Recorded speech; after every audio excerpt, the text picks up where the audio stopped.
Assalamualaikum warahmatullahi wabarakatuh. Perkenalkan, nama saya Muhammad Darmawan dengan nomor NPM 214010188. Saya dari kelas 21 MJD, Fakultas Ekonomi dan Bisnis, Prodi Manajemen. Izin menyampaikan mind map tentang bisnis komunikasi di era informasi berkembang di tempat kerja, digital, sosial, dan seluler. Sukses dengan abad ke-21, pandemi COVID-19 menyuntikkan ketidakpastian tinggi ke pasar tenaga kerja global. Ini juga telah memaksa perluasan kerja jarak jauh yang belum pernah terjadi sebelumnya. Dan oleh karena itu, mempercepat transformasi digital yang sedang berlangsung di tempat kerja. Rata-rata 44% angkatan kerja mampu bekerja dari rumah. Beberapa mungkin melakukannya secara permanen atau melanjutkan dengan cara hibrida. Dalam lingkungan yang selalu terhubung dan selalu aktif, keterampilan komunikasi sangat penting. Kemampuan Anda untuk berkomunikasi akan selalu ditampilkan. Keterampilan yang pertama, keterampilan komunikasi dan kesuksesan karir. Keterampilan komunikasi yang unggul akan membuat Anda berharga di tempat kerja di masa depan, terlepas dari iklim ekonomi. Ketika persaingan sangat ketat, komunikator yang sangat baik segera menonjol. Dalam jejak pendapat, komunikasi menempati urutan teratas daftar keinginan perekrut. Dalam satu survei terbaru tentang postingan pekerjaan, komunikasi tertulis dan lisan menempati urutan pertama di antara 5 atribut yang paling diinginkan dalam pencari pekerja. Di depan manajemen, kepemimpinan, pemecahan masalah, dan keterampilan kerja tim. Kemampuan Anda untuk berkomunikasi merupakan batu loncatan menuju peluang kerja yang besar. Poin B, mengapa komunikasi dan keterampilan sosial lainnya penting? Pekerjaan saat ini berkomunikasi lebih banyak, tidak kurang, karena teknologi informasi, perangkat seluler, dan media sosial telah menyapu tempat kerja.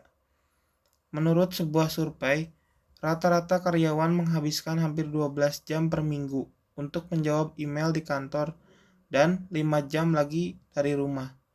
Banyak pekerja kantoran yang menulis laporan, memo, presentasi, pesan instan, posting, media sosial, dan banyak lagi. Pesan dikirim secara instan ke lokasi yang jauh, menjangkau audiens yang berpotensi besar, anggota tim kerja, dan dapat berkolaborasi secara virtual. Seringkali melintas jarak yang sangat jauh dalam lingkungan jaringan seperti itu. Menulis, berbicara, dan keterampilan profesional lainnya lebih penting daripada sebelumnya. Poin C, pengusaha menginginkan profesionalisme. Selain pengetahuan teknis, majikan masa depan Anda akan mengharapkan Anda untuk menunjukkan profesionalisme dan memiliki apa yang disebut soft skill, people skill, atau emotional intelligence. Namun keterampilan sosial yang kuat ini sama sekali tidak atau lebih rendah untuk mencerminkan semakin pentingnya mereka. Kami lebih memilih istilah keterampilan interpersonal atau keterampilan profesional yang dapat didefinisikan sebagai kombinasi keterampilan komunikasi, penalaran, logis, pemikiran kritis, kerja tim, dan manajemen. Kami pendidikan perguruan tinggi Anda. Memenuhi tantangan informasi. Usia tempat kerja. Sebagai pembisnis dan sebagai komunikator bisnis, Anda akan terpengaruh oleh banyak tren. Beberapa dari tren ini termasuk teknologi baru yang mengganggu, ekspektasi ketersediaan sepanjang waktu, dan kerja tim. Tren lainnya termasuk hierarki manajemen yang rata, persaingan global, dan penekanan baru pada etika. Ikhtisar berikut mengungkapkan bagaimana keterampilan komunikasi terkait erat dengan kesuksesan Anda di tempat kerja, era informasi yang terus berkembang. Teknologi dan media sosial yang mengganggu. Komputerisasi awal dan lebih lanjut. Masa depan sosial, seluler, dan cerdas. Semakin banyak aplikasi dan data disimpan di lokasi terpencil secara online, di cloud, kemampuan untuk mengakses data di server jarak jauh dengan komputer atau perangkat seluler ini disebut komputerisasi awal. Dan ini telah membantu mendorong mobilitas dan berbagai informasi yang tak tertanding. Semua platform media sosial berbasis cloud, seperti halnya aplikasi tempat kerja biasa seperti Microsoft Office 365 atau Adobe Creative Suite. Sistem telepon POLV. Bisnis cerdas beralih dari layanan telepon tradisional ke Voice over Internet Protocol atau POLV. Teknologi ini memungkinkan penelpon untuk berkomunikasi menggunakan koneksi internet broadband sehingga menghilangkan biaya telepon jarak jauh dan lokal. Sistem POLV kelas atau sekarang mendukung pesan suara terpadu, email, kemampuan untuk menelpon, dan softphone, aplikasi berbasis internet atau aplikasi seluler seperti Google Voice untuk menelpon dan mengirim pesan. Kantor terbuka dan kantor rumah. Meluasnya penggunaan perangkat pintar, teknologi nirkabel, dan POLV telah menghasilkan ruang kerja yang lebih lancar, fleksibel, dan terbuka. Ponsel cerdas, perangkat, dan digital konvergensi. Perangkat yang ringan dan semakin kecil menyediakan opsi telepon, email, penjelajahan, web, dan kalender dimanapun Anda jaringan seluler atau Wi-Fi. Media sosial untuk bisnis. Teknologi yang memungkinkan peserta untuk terhubung di berbagai jaringan sosial secara online. Misalkan, bisnis menggunakan layanan microblogging seperti Twitter dan Tumblr untuk mengirim pesan kepada publik. 2. Berlatih mendengarkan aktif. Pengusaha Amerika terkenal Malcolm Purbush menulis, seni percakapan terletak pada mendengarkan. Di zaman yang bergantung pada teknologi informasi dan komunikasi, mendengarkan adalah keterampilan kepemimpinan yang penting. Anda mungkin berpikir bahwa semua orang tahu cara mendengarkan. Sebagai besar dari kita percaya bahwa mendengarkan adalah respon otomatis terhadap kebisingan. Sejumlah penelitian menunjukkan bahwa pendengaran yang baik menjadi manajer yang baik. Kenyataannya, pendengar yang baik mencapai kesuksesan di semua tahap karir mereka. Untuk mengembangkan keterampilan mendengarkan yang lebih baik, pertama-tama kita harus mengenali hambatan yang mencegah mendengarkan secara efektif. Kemudian, kita perlu fokus pada teknik untuk meningkatkan keterampilan mendengarkan. Yang pertama, mengidentifikasikan hambatan untuk mendengarkan secara efektif. Kebiasaan buruk dan gangguan dapat mengganggu pendengaran yang efektif. Apakah ada hambatan dan gangguan berikut yang menghalangi Anda untuk mendengarkan apa yang telah dikatakan? Yang pertama, ada hambatan fisik. Hambatan fisik, Anda tidak dapat mendengarkan jika Anda tidak dapat mendengar apa yang dikatakan. Fisik hambatan termasuk cacat pendengaran, akustik yang buruk, dan lingkungan yang bising. Juga sulit untuk mendengarkan jika Anda sakit, lelah, atau tidak nyaman. Yang kedua, hambatan psikologis. Setiap orang membawa ke dalam proses komunikasi seperangkat nilai budaya, etika, dan pribadi yang unik. Masing-masing dari kita memiliki gagasan tentang apa yang benar dan apa yang penting. Jika ide-ide lain bertentangan dengan pemikiran kita yang telah terbentuk sebelumnya, kita cenderung mengabaikan pembicaraan dan dengan demikian gagal menerima pesan mereka. Yang ketiga, hambatan bahasa. Kata-kata yang tidak dikenal dapat merusak proses komunikasi karena mereka tidak memiliki arti bagi penerima. Selain itu, kata-kata yang syarat emosi atau bermuatan dan dapat berdampak buruk pada pendengaran jika penyebutan kata-kata seperti penipuan atau kehancuran. Membangun keterampilan mendengarkan yang kuat. Pendengar yang baik di tempat kerja harus ingat bahwa tujuan mereka adalah mendengarkan dengan sesama dan memahami apa yang dikatakan sehingga mereka dapat melakukan pekerjaan mereka dengan baik. Bab 1. Berkembang di tempat kerja, digital, sosial, dan seluler. Yang pertama ada kontrol lingkungan mendengarkan. Yang kedua ada mengadopsi sikap empatik. Yang ketiga ada membedakan fakta dan opini.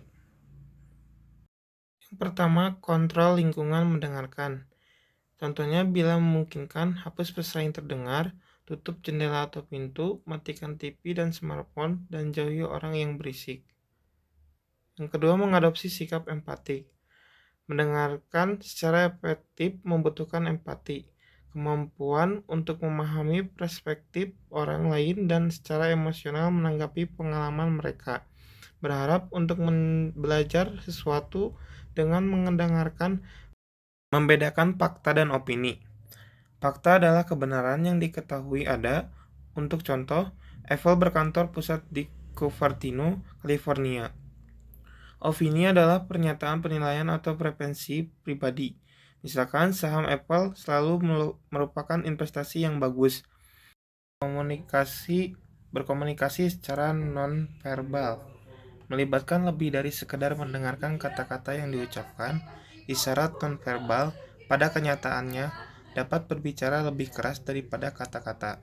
Isyarat ini termasuk kontak mata, ekspresi wajah, gerakan tubuh, waktu, ruang, wilayah, dan penampilan. Semua isyarat non-verbal ini memengaruhi bagaimana penerima menafsirkan atau menerjemahkan sebuah pesan. Pertama, mendefinisikan komunikasi nonverbal. Komunikasi nonverbal mencakup semua pesan yang tidak tertulis dan tidak terucapkan, baik sengaja maupun tidak disengaja. Rekonsiliasi kata dan isyarat nonverbal. Pesan bahkan lebih sulit untuk diuraikan ketika isyarat verbal dan nonverbal tidak sesuai.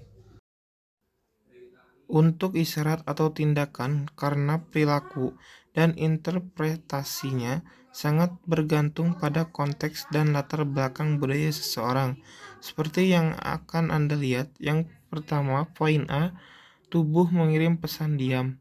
Psikolog dan filsuf Paul Watzlawick terkenal mengatakan bahwa kita tidak berkomunikasi. Dengan kata lain, tidak mungkin untuk tidak berkomunikasi. Ini seperti bahwa setiap perilaku mengirimkan pesan meskipun kita tidak menggunakan kata-kata. Seperti contohnya kontak mata dan raut wajah. Kontak mata telah disebut jendela jiwa. Bahkan jika mereka tidak mengungkapkan jiwa, mata seringkali merupakan prediktor terbaik dari perasaan dan sikap pembicara yang sebenarnya. Yang kedua, raut wajah. Raut wajah, ekspresi wajah seorang hampir sama mengungkapkan emosinya dengan mata. Para ahli memperkirakan bahwa wajah manusia dapat menampilkan lebih dari 250.000 ekspresi. Poin B, waktu, ruang, dan wilayah mengirim pesan senyap. Selain pesan nonverbal yang dikirimkan oleh tubuh Anda, 3 elemen eksternal menyampaikan informasi dalam proses komunikasi: waktu, ruang, dan wilayah. Waktu, bagaimana kita menyusun dan menggunakan waktu memberitahu pengamat tentang kepribadian dan sikap kita. Ruang, bagaimana kita mengatur ruang di sekitar kita, mengungkapkan sesuatu tentang kita dan tujuan kita. Wilayah, masing-masing dari kita memiliki area tertentu yang kita rasa adalah wilayah kita sendiri, apakah itu tempat tertentu atau hanya ruang di sekitar kita. Poin C, penampilan mengirim pesan diam. Sama seperti penampilan pribadi seorang individu, penampilan fisik dokumen bisnis mentransmisikan pesan nonverbal langsung dan penting. Idealnya, pesan-pesan ini harus enak dipandang. Yang pertama, daya tarik mata dokumen bisnis. Cara email, surat, memo, atau laporan terlihat dapat memiliki efek positif atau negatif pada penerima. Yang kedua, penampilan pribadi. Cara Anda berpenampilan pakaian atau dandan dan postur Anda mengirimkan pesan nonverbal instan tentang Anda. Poin D, menguasai keterampilan nonverbal. Komunikasi nonverbal dapat melebihi kata-kata dalam cara mempengaruhi bagaimana orang lain memandang Anda. Anda dapat memanfaatkan kekuatan pesan diam dengan meninjau tip berikut untuk meningkatkan keterampilan komunikasi nonverbal. Yang pertama, pertahankan kontak mata. Ingatlah bahwa di Amerika Utara kontak mata yang tepat menandakan minat, perhatian, kepercayaan diri, dan kredibilitas. Dan kedua, gunakan postur untuk menunjukkan minat. Dorong interaksi dengan mencondongkan tubuh ke depan, duduk atau berdiri tegak dan tampak waspada. Yang ketiga, tingkatkan keterampilan decoding Anda. Perhatikan ekspresi wajah dan bahasa tubuh untuk memahami pesan verbal dan nonverbal lengkap yang dikomunikasikan. Poin 1.4, memahami budaya dan komunikasi. Bahkan ketika komunikator berbagai budaya yang sama memahami makna verbal dan nonverbal dari sebuah pesan bisa jadi sulit. Ketika budaya yang berbeda bersatu, kepekaan dan keterampilan khusus diperlukan. Untuk membantu Anda lebih memahami budaya Anda dan perbedaannya dengan budaya lain, kami menggambarkan 5 dimensi kunci budaya. Yang pertama, konteks, individualisme, orientasi waktu, jarak kekuasaan, dan gaya komunikasi. Yang pertama, konteks tinggi dan rendah. Konteks mungkin merupakan dimensi budaya yang paling penting dan juga yang paling sulit untuk didefinisikan. Dalam model yang dikembangkan oleh antropolog budaya Edward T. Hall, konteks mengacu pada rangsang lingkungan atau suasana yang melingkup suatu peristiwa. Komunikator dalam budaya konteks rendah, seperti di Amerika Utara, Skandinavia, dan Jerman, sedikit bergantung pada konteks situasi dan pengalaman bersama untuk menyampaikan maknanya. Mereka berasumsi bahwa pesan harus eksplisit dan pendengar harus mengandalkan kata-kata tertulis atau lisan. Poin B, individualisme dan kolektivisme. Sikap kemandirian dan kebebasan dari kontrol menjadi ciri individualisme. Anggota budaya konteks rendah, khususnya Amerika Utara, cenderung menghargai individualisme. Mereka percaya bahwa inisiatif dan penegasan diri menghasilkan pencapaian pribadi. Mereka percaya pada tindakan individu dan tanggung jawab pribadi, dan mereka menginginkan banyak kebebasan dalam kehidupan pribadi mereka. Anggota budaya konteks tinggi lebih kolektivis. Mereka menekankan keanggotaan dalam organisasi, kelompok, dan tim. Mereka mendorong penerimaan nilai, tugas, dan keputusan kelompok. Mereka biasanya menolak kemerdekaan karena mendorong persaingan dan konfrontasi, bukan konsensus. Dalam budaya berorientasi kelompok, seperti di banyak masyarakat Asia, penegasan diri dan pengambilan keputusan individu tidak dianjurkan. Poin C, orientasi waktu. Persepsi waktu dan penggunaannya dipelajari secara budaya. Dalam beberapa budaya, waktu dirasakan secara berurutan. Orang Amerika Utara misalkan cenderung menganggap waktu sebagai komoditas yang berharga. Mereka menghubungkan waktu dengan produktivitas, efisiensi, dan uang. Poin D. Gaya komunikasi. Orang-orang dalam budaya konteks rendah dan tinggi cenderung berkomunikasi secara berbeda. Dengan kata-kata, bagi orang Amerika dan Jerman misalnya, kata-kata sangat penting terutama dalam kontrak dan negosiasi. Orang-orang budaya konteks tinggi di sisi lain lebih menekankan pada konteks sekitarnya daripada kata-kata yang menggambarkan negosiasi. Dalam gaya komunikasi dalam gaya komunikasi orang Amerika Utara menghargai keterus-terangan, curiga dari penghindaran, dan ketidakpercayaan orang yang mereka anggap memiliki agenda tersembunyi atau bermain kartu. Mereka terlalu dekat dengan dada. Poin D, poin E, pengaruh teknologi dan komunikasi antar budaya.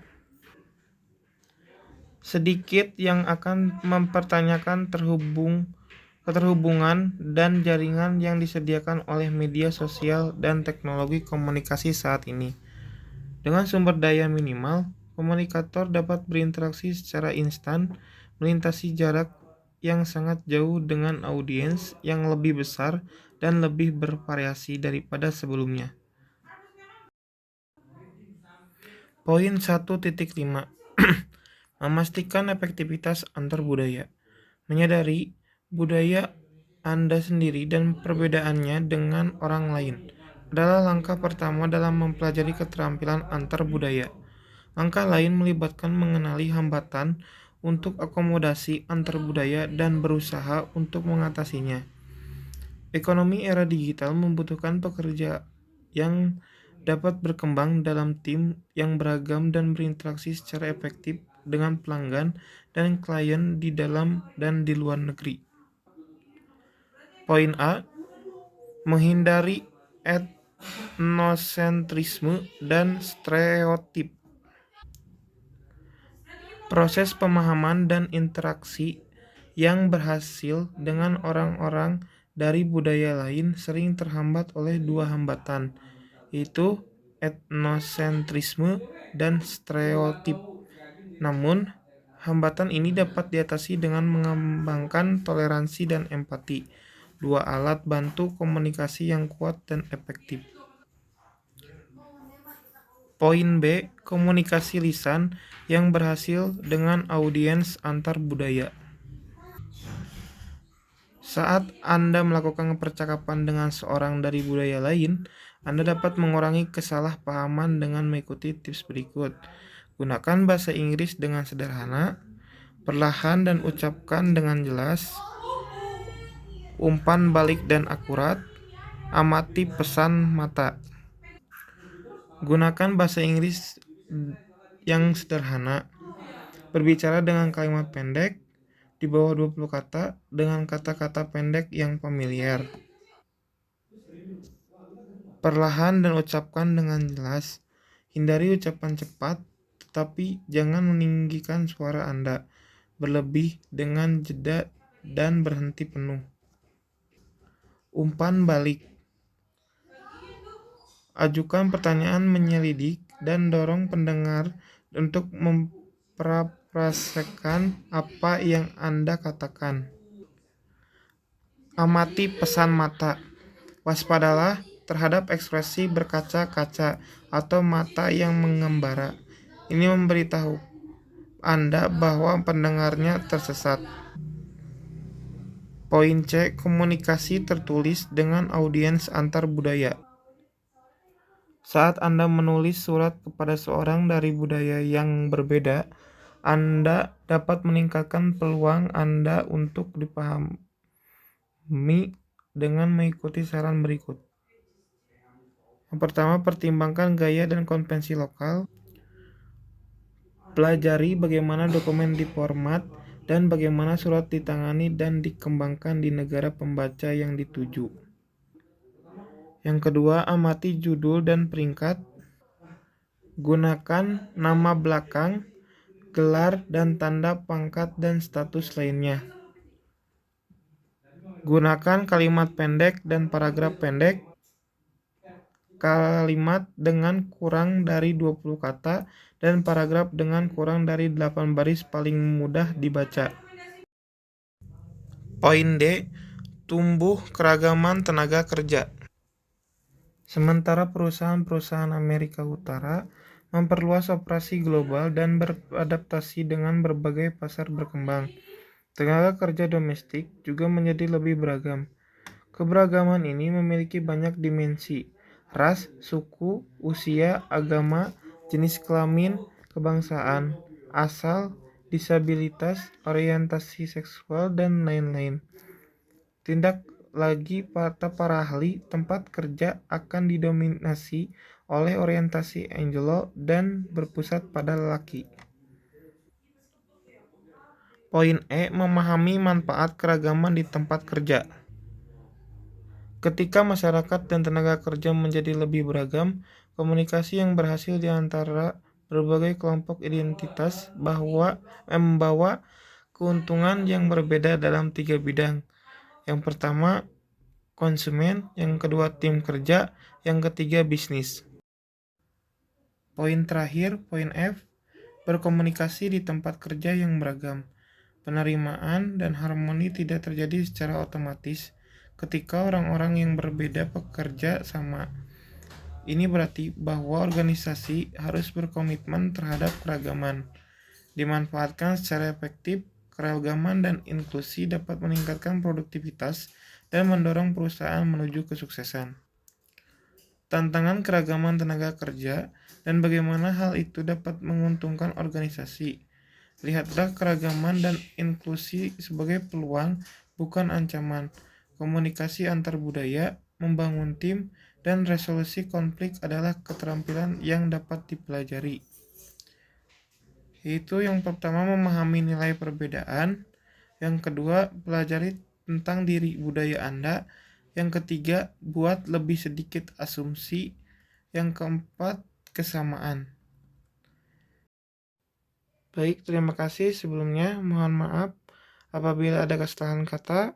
Sekian penjelasan Minmap tentang Business Communication di era informasi berkembang di tempat kerja digital, sosial, and seluler. Sekian, wabillahi taufiq wal hidayah. Wassalamualaikum warahmatullahi wabarakatuh.